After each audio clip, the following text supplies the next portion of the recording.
ስሜ ወይዘሮ ምቅርቲ ዮሐንስ ባላለው የኑብ ላይፍ የወላጅ ስልጠና ወስጃለሁ። ኑብ ላይፍ ብዙ ጥቅም አግኝቼበታለሁ። አንደኛ በልጆቼ ላይ ያለኝ የስነ ምግባር አንዳንድ ልጆችን መረዳት ያለብኝ ነገር ተረድቻለሁ።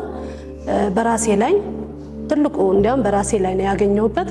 በራሴ ላይ የነበሩኝ ስህተቶች፣ ጥፋቶች እንዳርም አድርጎኛል። ያሉኝ ነገር አስተካክዬ ወደፊት እንድቀጥል ጥሩ ነገሮችን እንዳስተካከል ኑብ ላይፍ በጣም ጠቅሞኛል። ፐርሰናል ነገር በራሴ ያለው ህይወት ብዙ ነገር ተምሬበታለሁ። ከወላጅነት ወላጅ እስከ መቼ ድረስ እንደሆነ በጣም ብዙ ነገር ተምሬበታለሁ። ስልጠናው በጣም ደስ ይላል፣ ያጓጓል። በየቀኑ እንድትጠቀምበት የሚያደርግ አዳዲስ ነገር ሞቲቬት የሚያደርጉ ሁሌ አዲስ ነገር ታገኝበታለህ። ሁሉም ወላጅ ቢሰለጥን ደስ ይለኛል። እንደ ወላጅ ብዙ ተምሬበታለሁ ብዬ ነው የማስበው።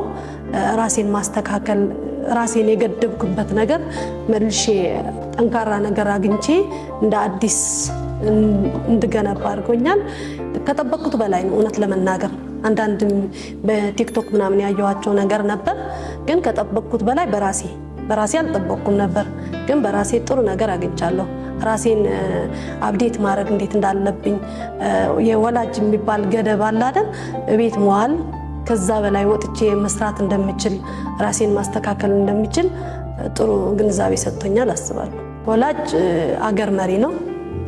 ወላጅ ማለት ዛሬ ልጆቻችን በዙሪያ ያሉ ቤተሰብ አለን፣ ወንድሞች አለን፣ አጎት ልጅ ጎረቤት አለን እናያለን። እና ዛሬ ካልተገነቡ ነገ እነዚህ ልጆች ስራ አጥ የማይሆኑበት ነገር የኔ ልጅ ነገ ስራ አጥ የማይሆንበት የኔ ልጅ ነገ ማለት ድሩዬ እንደማይሆንም ወደ ተለያየ ሱስ እንደማይሄድበት ምንም አይነት የሚገድበው ነገር የለም። ዛሬ ካላስተማርኩትና ዛሬ ማስተማር አለብኝ ነው ብዬ ነው የማስበው ልጆቼን እና አረጋዋለሁ።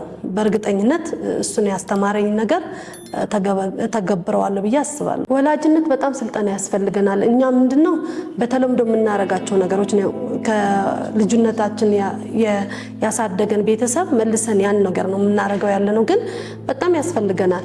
ምክንያቱም ሳናቅ ልጆቻችን የምንጎዳበት መንገዶች አሉ። ማለት እድሜያቸው ይሄ የራሳቸው እድሜ የሚባል ተፈጥሯዊ ነገሮች እንደ ተፈጥሮ አለመቀበላችን ያን ልጆቻችን የምንጎዳበት ትልቅ እንትን አለና ሁሉም ወላጅ ስልጠና ያስፈልገዋል ብዬ ነው የማስበው። ሚስተር ሄኖክን አመሰግናለሁ። ሁሉም ግሩፑ ደስ ይላል፣ ቤቱ በጣም ደስ ይላል፣ ፍቅር አለው። ሁሉም ነገር የምታገኝበት ተጠቃሚ ትሆናላችሁ ብዬ አስባለሁ። ወላጅ ነው ሀገር የሚመራ፣ ወላጅ ነው ቤተሰብ፣ ሁሉም ነገር መሪ ነው እና ሁሉም እናቶች አባቶች ይህን ስልጠና ቢወስዱ ደስ ይለኛል።